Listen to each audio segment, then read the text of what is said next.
Assalamualaikum warahmatullahi wabarakatuh. Perkenalkan, nama saya Setia Noviana. Di sini saya akan menjelaskan tentang teknik pemeriksaan uretrografi AP dan anatominya. Di sini terlihat ada pemeriksaan AP atau AP aksial. Yang pertama, posisi pasien. Pasien terlentang supine di meja pemeriksaan. Yang kedua, posisi bagian tubuh. Tubuh pasien disejajarkan dengan garis tengah. Letakkan lengan pasien agar tidak menimbulkan bayangan pada image reseptor. Kaki dalam posisi lurus. Yang ketiga, central point. 2 inci atau 5 cm di atas simfisis pubis untuk pasien wanita, tepat pada simfisis pubis untuk pasien pria.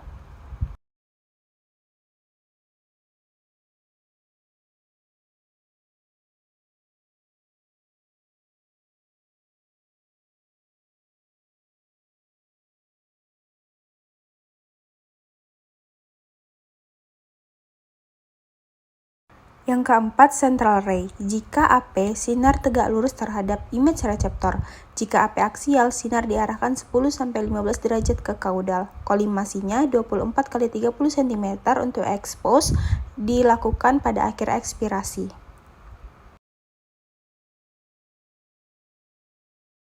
Di sini terlihat gambar hasil radiografi uretrografi.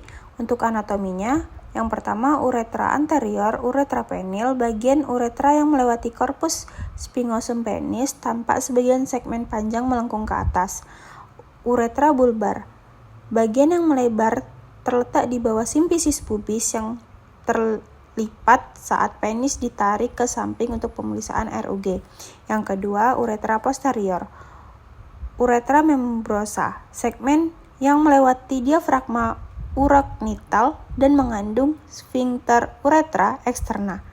Uretra prostatik, bagian yang melewati kelenjar prostat. Pada pemeriksaan RUG yang ideal, zat kontras tidak boleh masuk ke kandung kemih bladder karena kateter atau alat injeksi ditarik sedikit agar kontras mengisi uretra secara retrograd. Namun, batas uretra posterior dan sphincter uretra biasanya terlihat. Struktur sekitar yang tidak terisi kontras. Simfisis pubis, sendi tulang di bagian tengah panggul yang berfungsi sebagai titik acuan.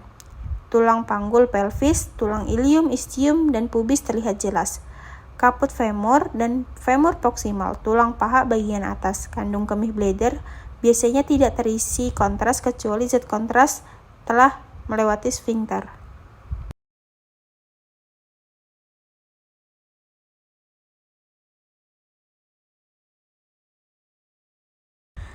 Untuk kualitas citranya, densitas, tingkat kegelapannya, kualitasnya optimal. Densitas citra terlihat seimbang. Bagian yang terisi kontras uretra terlihat jelas sebagai area putih yang terang, dan struktur tulang panggul terlihat tanpa terlalu overexposed, terlalu gelap, atau underexposed, terlalu terang. Pengaturan MS-nya tampak tepat. Yang kedua, kontras, perbedaan kegelapan. Kualitasnya baik.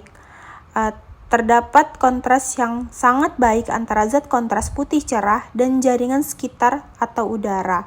Ini menunjukkan visualisasi yang efektif untuk mengevaluasi lumen uretra dan mendeteksi penyempitan yang mungkin ada. Pengaturan QV cukup baik untuk menembus panggul tetapi masih menonjolkan zat kontras. Yang ketiga, ketajamannya cukup baik, tapi uretra yang terisi kontras tanpa jelas dan tajam ini menunjukkan bahwa pasien tidak bergerak dan teknik pajaan exposure yang digunakan sudah tepat, menghasilkan batas anatomi yang definisi sangat baik. Yang keempat, detailnya cukup baik karena ketajaman dan kontrasnya yang baik. Detail interna uretra, misalnya adanya lipatan mukosa minor, jika ada, dapat dinilai dengan baik. Garis tepi uretra terlihat halus dan konsisten. Kemungkinan diagnosis yang akurat mengenai panjang dan derajat penyempitan. Untuk kesimpulannya, citra ini memiliki kualitas diagnosis yang tinggi karena densitas kontras, ketajaman, dan detailnya yang baik didukung dengan posisi pasien yang tepat. Baiklah, itulah hasil pembahasan dari saya. Lebih dan kurangnya saya mohon maaf. Saya akhiri. Wassalamualaikum warahmatullahi wabarakatuh.